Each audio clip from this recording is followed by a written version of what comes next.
Regular policing చేస్తూ అలాగే year ఎండింగ్లో వచ్చిన ఈ ఎన్నికల్లో కూడా సిబ్బంది అందరూ కూడా ఒక ప్రశాంతమైన వాతావరణంలో ఎన్నికలు జరపాలని కూడా మొత్తం కరీంనగర్ పోలీస్ కమిషనరేట్ ఫోర్స్ ప్రయత్నం చేసింది. ప్రజలకి ఎటువంటి ఇబ్బంది లేకుండా ఒక ప్రొఫెషనల్ ఫోర్స్గా డ్యూటీస్ నిర్వహించాలని కూడా ప్రయత్నం చేసింది.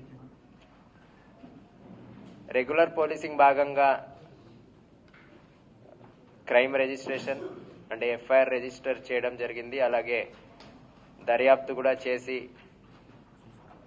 చాలా వరకు ఇన్వెస్టిగేషన్ కంప్లీట్ చేయడం, అలాగే కోర్టులో కేసెస్ ట్రయల్ వచ్చినప్పుడు కూడా దాంట్లో అటెండ్ చేసి ట్రయల్ ప్రాసెస్లో పూర్తి స్థాయిగా ట్రయల్ జరపాలని కూడా మన సైడ్ నుంచి మా సిబ్బంది ప్రయత్నం చేశారు.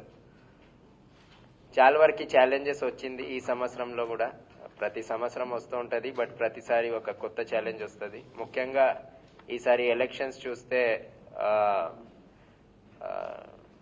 చాలా వరకు సెన్సిటివ్ ఏరియా కరీంనగర్ అయినా కూడా సిబ్బంది అందరు కూడా కేంద్ర బలగాలతో కలిసి వేరే డిపార్ట్మెంట్స్ సమన్వయంతో కూడా ఇక్కడ ఒక ఫెయిర్ పీస్ఫుల్గా ఎలక్షన్స్ జరపడానికి పూర్తి స్థాయిలో ఏర్పాటు చేసింది. మోడల్ కోడ్ ఆఫ్ కండక్ట్ నుంచి లాస్ట్ డే వరకు కౌంటింగ్ వరకు కూడా మొత్తం కూడా మన సిబ్బంది చాలా ప్రొఫెషనల్గా ఎలక్షన్ ప్రక్రియలో చాలా ముఖ్యమైన భాగం ప్లే చేశారు.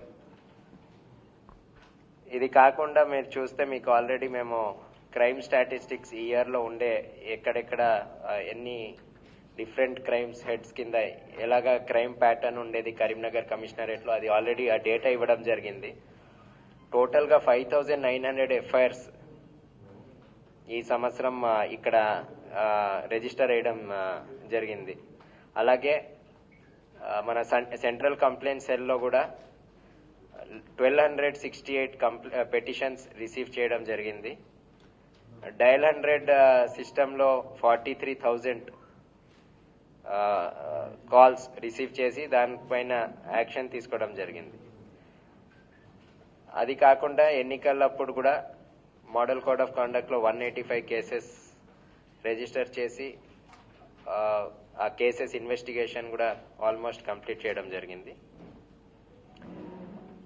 ఇది ఈ సంవత్సరంలో ఎక్కడెక్కడ మేము ఇంకా ఛాలెంజెస్ ఐడెంటిఫై చేసాం, రాబోయే 2024లో మన డిపార్ట్మెంట్ తరపు నుంచి ఎలాగా ముందుకు తీసుకొని వెళ్ళాలా పోలీసింగ్ అని కూడా దానిపైన కూడా ఆఫీసర్స్తో ఒక ప్లాన్ ఆఫ్ యాక్షన్ చేసుకొని ముందుకెళ్తాం. ముఖ్యంగా మా ప్రయారిటీ 2024లో ఒక విజిబుల్ పోలీసింగ్ కమిషనరేట్ పరిధిలో ప్రతి చోట ఉండాలని ప్రయత్నం చేస్తాం.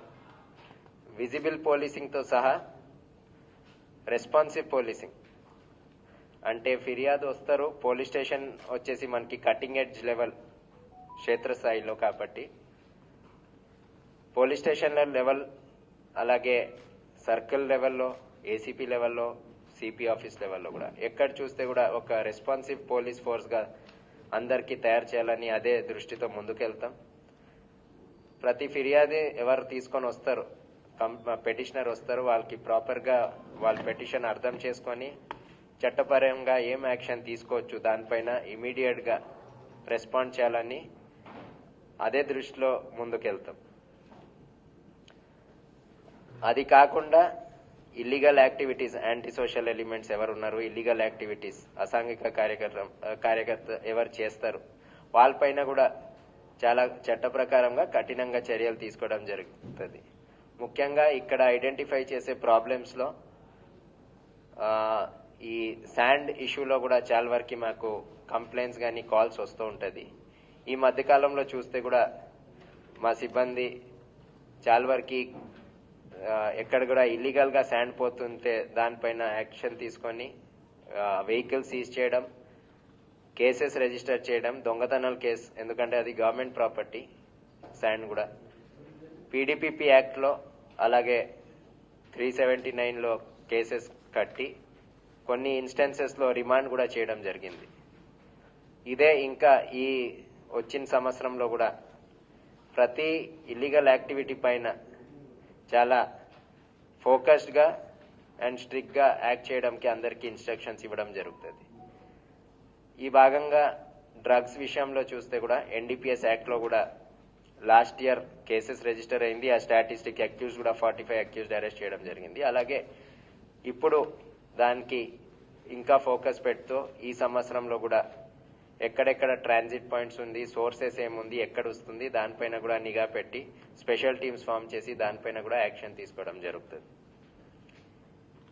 ఇక్కడ చూస్తే పెటిషన్స్ అంటే ఇప్పుడు ఫిర్యాదులు వస్తారు, వాళ్ళు తీసుకొని వచ్చి పెటిషన్స్ చూస్తే చాలా వరకు ఈ ల్యాండ్ రిలేటెడ్ ఇష్యూస్ కూడా వస్తున్నాయి. ల్యాండ్లో ఫేక్ డాక్యుమెంట్స్, ఫార్జరీ చేసి డాక్యుమెంట్స్ సృష్టించి ఓనర్షిప్ మార్చడానికి ప్రయత్నం చేసే కంప్లైంట్స్ కూడా వస్తున్నాయి. సో ఈ విషయంలో కూడా మన సైడ్ నుంచి ఒక స్పెషల్గా ఒక సెల్ ఏర్పాటు చేసి, ఎందుకంటే లా అండ్ ఆర్డర్ పోలీస్ స్టేషన్లోనే కేసెస్ రిజిస్టర్ అవుతుంది, ఆ కేసెస్ కూడా ఇన్వెస్టిగేషన్ స్పీడప్ చేయాలా, దీని వెనకట్లో ఎవరు మేజర్ ప్లేయర్స్ ఉన్నారు, ఎవరు ఇది రెగ్యులర్గా డాక్యుమెంట్స్ సృష్టించి ఫేక్ డాక్యుమెంట్స్ క్రియేట్ చేసి ప్రయత్నం చేస్తున్నారు, వాళ్ళపైన కూడా దృష్టి పెట్టి ఆ కేసెస్ పూర్తి స్థాయిలో డీటెయిల్గా ఇన్వెస్టిగేషన్ చేసి లాస్ట్ ఎవరు మెయిన్ అఫెండర్ ఉన్నారు వాళ్ళ వరకు ఇన్వెస్టిగేషన్ తీసుకోవాలని దాంట్లో కూడా మ్యాక్సిమంగా ప్రయత్నం చేస్తాం. ఇది మేము చాలా స్ట్రిక్ట్గా చట్ట ప్రకారంగా వాళ్ళపైన యాక్షన్ తీసుకుంటాం.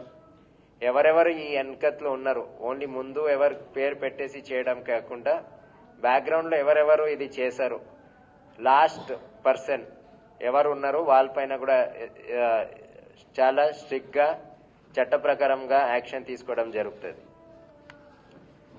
ఇది కాకుండా ఈ ఫైనాన్షియల్ ఫ్రాడ్స్, ఎస్పెషల్లీ జాబ్ ఇస్తారని చెప్పి అలాగే రెగ్యులర్ చీటింగ్ చేస్తూ ఉంటారు, లేకపోతే అవుట్ సైడ్ కంట్రీ పంపిస్తారు కన్సల్టెన్సీ పేరుతో, అలా కూడా కొన్ని కంప్లైంట్స్ ఐడెంటిఫై చేయడం జరిగింది.